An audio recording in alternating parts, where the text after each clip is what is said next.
ನಮಸ್ಕಾರ. ಗೌತಮಿ ನ್ಯೂಸ್ ಕರ್ನಾಟಕ. ಅಯ್ಯೂಬ್ ಶೇಖ್ ಅವರಿಗೆ ಕರ್ನಾಟಕ ಸೇವಾರತ್ನ ಪ್ರಶಸ್ತಿ.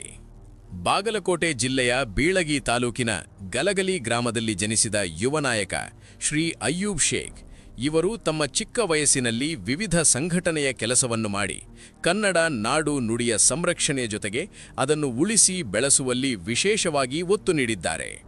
ನಾಡಿನಲ್ಲಿ ಕೋಮವಾದವನ್ನು ಬಿತ್ತಿ ಸಮಾಜ ಒಡೆಯುವ ಕಾಲಘಟ್ಟದಲ್ಲಿ ಇವರು ಹಲವಾರು ವರ್ಷಗಳಿಂದ ಕರ್ನಾಟಕ ರಾಜ್ಯ ಸಂಘಟನೆಯನ್ನು ಮಾಡುತ್ತಾ ಮತ್ತು ಕ್ರೀಡೆಯಲ್ಲಿ ಹೆಸರು ಮಾಡಿ ಅನೇಕ ಬಿರುದುಗಳನ್ನು ಪಡೆದಿರುತ್ತಾರೆ ಮತ್ತು ಹಲವಾರು ಸಂಘ ಸಂಸ್ಥೆಗಳ ಅಧ್ಯಕ್ಷರಾಗಿ ಕಾರ್ಯನಿರ್ವಹಿಸುತ್ತಿದ್ದಾರೆ.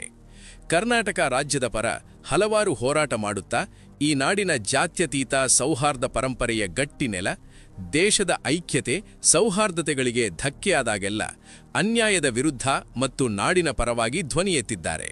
ಇವರಿಗೆ ಸುವರ್ಣ ಕರ್ನಾಟಕ ವೇದಿಕೆಯಿಂದ ಕರ್ನಾಟಕ ಸೇವಾರತ್ನ ಪ್ರಶಸ್ತಿಯನ್ನು ಕೊಟ್ಟು ಗೌರವಿಸಿದ್ದಾರೆ. ನಿರಂತರ ಸುದ್ದಿಗಾಗಿ ನೋಡ್ತಾ ಇರಿ ಗೌತಮಿ.